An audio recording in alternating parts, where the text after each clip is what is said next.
This is Rabbik. সকাল সকাল নিয়ে যাচ্ছি দুইটা গরু বিক্রির জন্য, কারণ আমরা এই দুইটা বিক্রি করার পরে আমরা আরো অনেকগুলো গরু কিনবো। সামনে কুরবানি টার্গেটে আমাদের গরু কিনতে হবে, এই জন্য এই দুইটা গরু আমরা বিক্রি করে দিচ্ছি। কুরবানিতে আমরা সবসময় চেষ্টা করি ক্রস গরু রাখার জন্য, এটাও ক্রস কিন্তু এগুলো গাভী। আমরা চেষ্টা করি ক্রস দিয়ে আমরা গরু কেনার জন্য, এই জন্য আমরা এই গাভী দুইটা বিক্রি করে দিচ্ছি। এখানে একটি গরু ক্রস এবং আরেকটি আছে লাল গরু, এটা ক্রস না, এটা হলো শাহিওয়াল গাভী। এটাও আমরা বিক্রি করে দেবো, কারণ আমাদের এটা দিয়ে আমরা একটা বড় ক্রস গরু কিনবো। এবং আমাদের কিছুদিন ধরে খাদ্য সংকট যাচ্ছে, এই কারণে আমাদের গরু বিক্রি করে দেওয়া।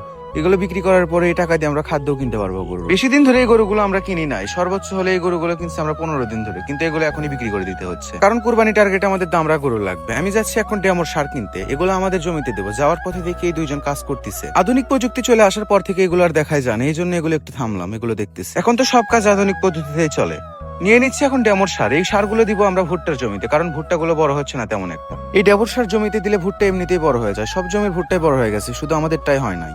এই জন্য আমরা এটা প্রয়োগ করবো এখন। 25 কেজি দেবো ইউরিয়া সার, 25 কেজি দেবো ডেমোর সার। এটা আমরা প্রয়োগ করবো 50 শতক জমিতে। এখান থেকে সরাসরি আমরা জমিতে চলে যাব, তাহলে আমাদের খুব কাছে হবে। আমরা চলে যাচ্ছি জমির দিকে। সাহায্য নিচ্ছে আমার নানার, কারণ আমি এগুলো পারি না, নানা এগুলো খুব ভালো পারে, ছোটবেলা থেকে তার অভ্যাস আছে এগুলো করে। আমাদের পরিবার অর্থনৈতিক ভাবে স্বাবলম্বী হওয়ার পিছনে আমার নানার অনেকটা হাত আছে, কারণ আমার নানা আমাদেরকে সব দিক থেকে সাহায্য করে আসে, কাজে কর্মে যেখানে যা পায়। সাধারণত আমাদের বাসায় কৃষি কাজে আমার নানা আমাদেরকে পুরোপুরি সাপোর্ট করে থাকে সব রকম কাজে।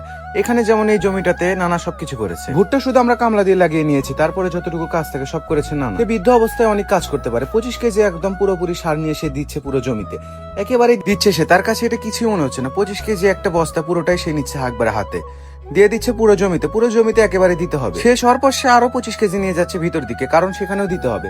এই 50 শতক জমিতে এখানে পুরো শতকে 1 কেজি করে দেওয়া হচ্ছে। এবার নানা চলে যাচ্ছে অপর পাশে দিতে হবে, কারণ ওইদিকে এখনো পরেই নাই। এরপরে আমরা আবার দিয়ে দেবো অপর পাশে। আমাদের আরো একটা বস্তা আসে, এটা 25 কেজির অর্ধেক নিয়েছি আবার।